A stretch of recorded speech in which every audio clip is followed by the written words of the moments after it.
ये जो ठंडा है यह किसका कार्य करने लगता है? सघन माध्यम का कार्य करता है,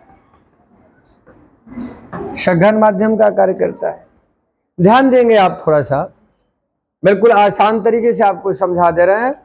इधर देखो बेटा अनामिका, यहां से आने वाली किरणें, जब प्रकाश की किरणें यहां से सीधे इस पर पड़ती हैं तो आपको हमने पढ़ाया है, कल ही पढ़ाया था कि जब कोई प्रकाश की किरण सघन माध्यम से विरल माध्यम में जाती है तो वह अभिलंब की ओर, अभिलंब से क्या होती है?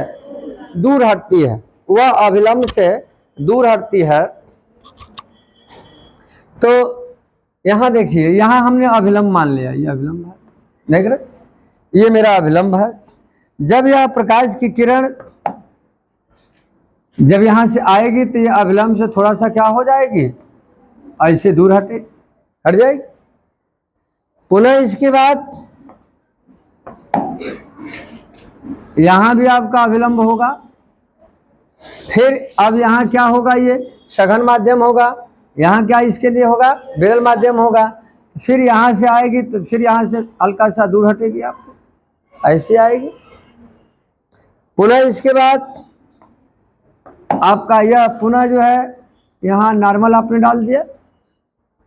फिर अगली जो किरण आपकी आएगी, फिर इसके बाद यहां देखिए सघन माध्यम का कार्य करेगा। ये आपका कौन सा माध्यम होगा? ये सघन माध्यम होगा, सघन माध्यम है। ये क्या है आपका? ये आपका विरल माध्यम है,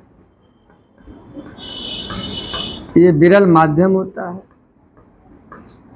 देख रहे, ये विरल माध्यम है। अब यहां देख लीजिए, यह पुनः जो है आपकी किरण और अभिलंब से यहां से और दूर हटेगी, यहां जाएगी, देख रहे हैं, दूर हटती जा रही है। पुनः इसके बाद यहां आपने अभिलंब डाला, फिर यहां से और ये दूर हटेगी, देख रहे।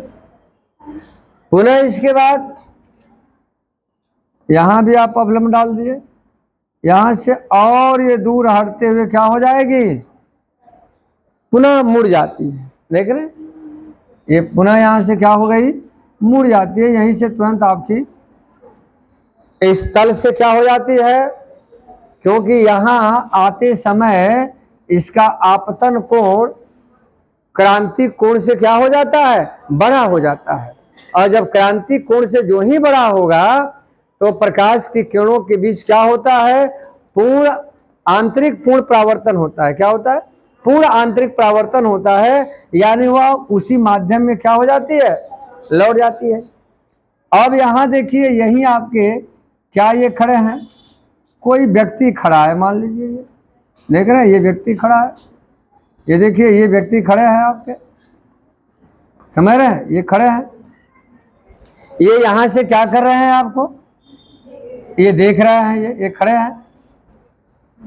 अब इसके बाद जो है यहीं से पुनः इनके तरफ इधर से आती हुई प्रतीत होने वाली किरण, ये थोड़ा सा और हमने सीधे यहाँ ये आकर के इस पर क्या हो जाती है? किरण यहाँ से आती हुई प्रतीत होती है। ये क्यों ऐसे मुड़ती है, ये आपको थोड़ा सा दिखाना चाहूंगा मैं, समझेंगे। इधर देखिए, एक बार और समझिए। यह किरण इस पर आकर के आपतित हुई, ये माध्यम क्या था? ये ऊपर ये सघन माध्यम था।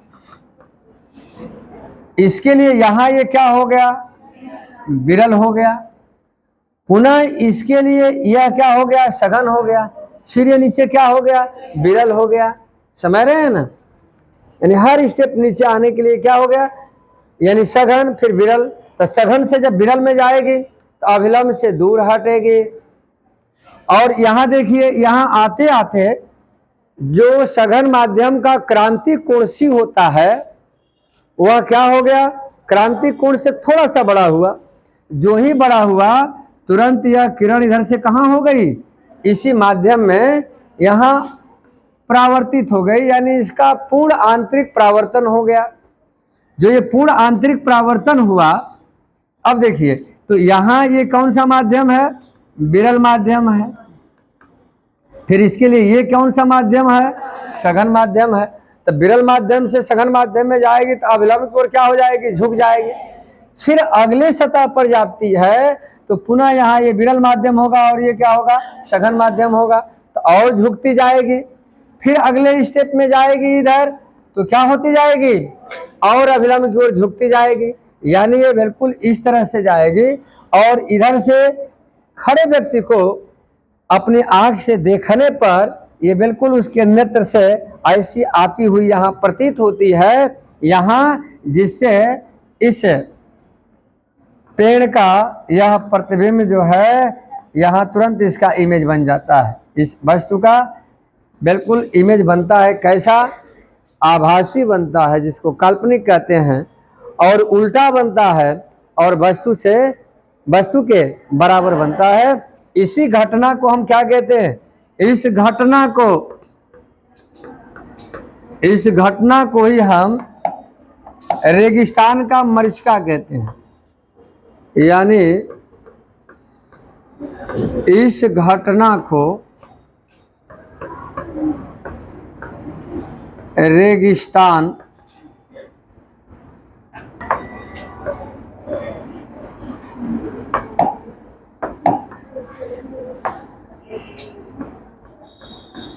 रेगिस्तान का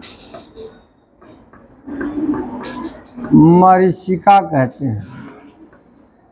यही है रेगिस्तान का मरीचिका। समझ में आया? ऐसे आप समझ लेंगे, ऐसे बना लेंगे।